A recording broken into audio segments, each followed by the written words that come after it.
Welcome to Spaghetti Moon's character modelling in Blender. This tutorial aims to get you comfortable with modelling in Blender by taking you through a step-by-step guide to model a humanoid character. The model you make from this tutorial will be carried through to a series of other tutorials to show you practical application of further aspects such as texturing, materials, lighting, bone structures, armature, animation and rendering. In this tutorial we're going to model the humanoid, as I said, a character from some illustration I did myself called Bob the Zombie.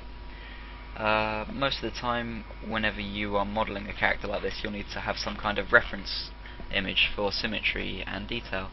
It's always a good idea to have reference images, as it can speed up your workflow and make the end product a lot more accurate. The best way to go about this is to set up the images onto planes in the viewport for when you're modelling.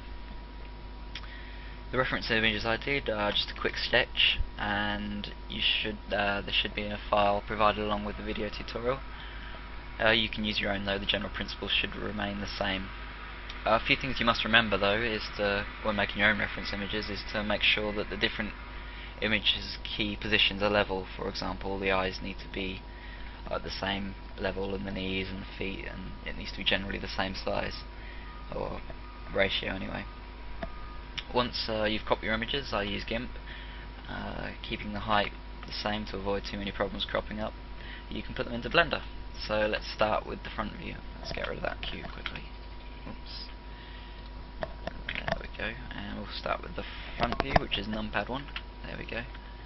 And click on background image in the view, and you'll see that this pops up thing.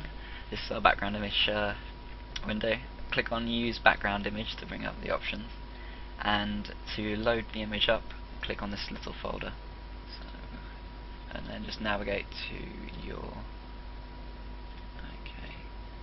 on the front one, so we want bobfrontref.jpg, and boom, you can see that pops up there. And the reason why it's in half is because we're only going to be modelling one half and then mirroring it and joining it together so it's symmetrical.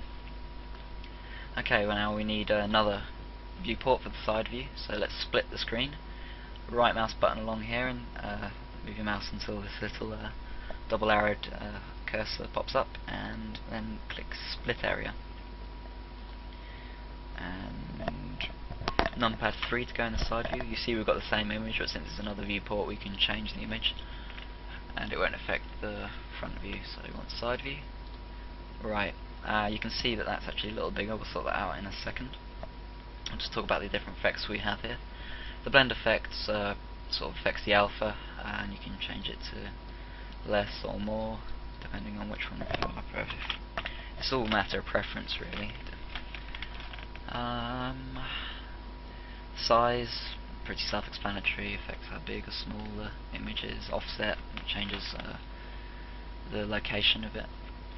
As I said a second ago, you should make sure that both reference images are the same size. As you can see from the side view, is actually a lot bigger than our front view. If you look at the actual grids, we need it to be 4 like that, but it's not, it's a lot bigger. So we can use this size to lower it until it's pretty much the same. I found 2.1 lined up fine when I did the test. Should be okay. Yep, as you can see, use a 3D cursor to line them up fine, and where we're going to be creating our object in the next tutorial. That's how you set up the reference images. You can mirror our front view to make a more symmetrical image to model with. Use with, say, Photoshop or GIMP to give you a complete reference if it makes you feel more comfortable in the modelling process. In the next video we'll start the modelling.